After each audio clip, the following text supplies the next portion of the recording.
Hi, Michael. Hi. How did you initially get involved with A Quiet Place Day One? So initially, John Krasinski watched my previous film, Pig, and he really responded to it, reached out to me and said, "Hey, we want to do this prequel movie, a New York City day one invasion. Can you bring, what would it look like to bring the pig touch to that universe?" And yeah, and so it was just a very gracious kind of offer from John. And then I had to sort of sit back and think about what that actually would look like and what my version of a New York invasion movie would be. And then I presented it to them and they said, okay, let's do it. So, did you get any suggestions from John on the storyline?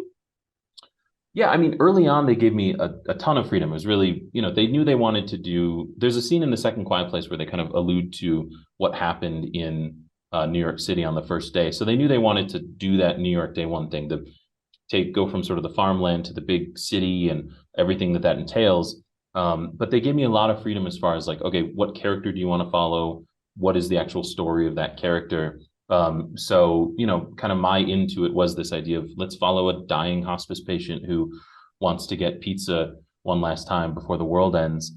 And then, sort of once you present that, they gave me a lot of space to kind of work on a first draft. And then you start bouncing ideas back and forth and saying like, oh, maybe we could like bring this up, or like maybe we don't need this. And then it becomes a big conversation. But they gave me a lot of space early on to just kind of figure out what the feeling of this movie was and what characters I wanted to follow.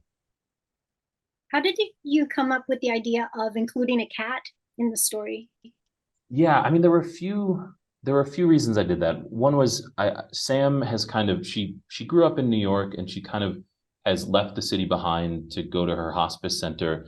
And I liked the idea that she still had one kind of like physical connection to that city. Like in my mind, Frodo was like her New York street cat that she had raised for many years and then sort of took with her to her hospice center. So I liked that like her journey was with this cat that had a connection to the city with her. I think there was something about just like this image of this person walking through a destroyed New York with a cat that I loved. I love that an animal would encourage kind of like silent communication, and Frodo becomes this kind of communication point for Eric and Sam, and a way for them to kind of like pass certain things on and to I don't know, to connect silently. So it I don't know, it just made sense in a lot of different ways, and I just love cats too, so that worked out. Did you write the character of Eric to be British, or did you make changes after casting Joseph Quinn? I always wanted the character of Eric to be an immigrant. Like I liked the idea that New York City kind of means different things to different people. We have this general cultural knowledge of New York, and we all have a sort of association with what it means as a city, what the destruction of New York City means to us. But I knew I wanted Sam to be this character that had kind of grown up in the city, and it was part of her blood, and she had to kind of leave it behind. And then I wanted Eric to be something of like a classic immigrant story who came to New York for sort of a better life and expected certain things, but then is still kind of looking for his place in that city. So the sort of where he came from wasn't as important. I mean, I had some other ideas on at one point he was going to be Polish, but we just kind of we settled on English because it made a lot of sense for Joe, and it still sort of had that feeling that it needed. If you were asked to come up with another Quiet Place film, are there characters from this one that you would take with you over to the next one? Um, yeah, I mean, I think there's spoilers aside, I guess. I mean, like Eric would be a wonderful character to follow. I mean, I think Eric and Frodo have many more journeys. I think following Jimon Hansu's character and what it looked like for them to sort of set up that island and find that sort of safety in this world would always be fascinating.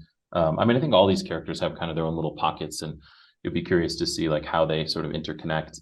And yeah, my joke answer, which is half joking, is I would just make an animated Frodo movie about Frodo having fun and make a little musical wandering around the apocalypse. I think just a pure animal quiet place would be pretty fun. A little homeward bound. That all sounds amazing. I want to thank you so much for talking with me today and for this movie. I really, really enjoyed it. Thank you very much. Thanks for watching. If you're new here or if you're returning but you haven't hit that subscribe button yet, tap it now, plus the notification bell in the top right hand corner so you don't miss out on any new celebrity interviews. Also, hit the like button and tell me below in the comments, what are your favorite shows or movies? Who are your favorite stars? I can't promise anything, but I'll keep them in mind for future interviews.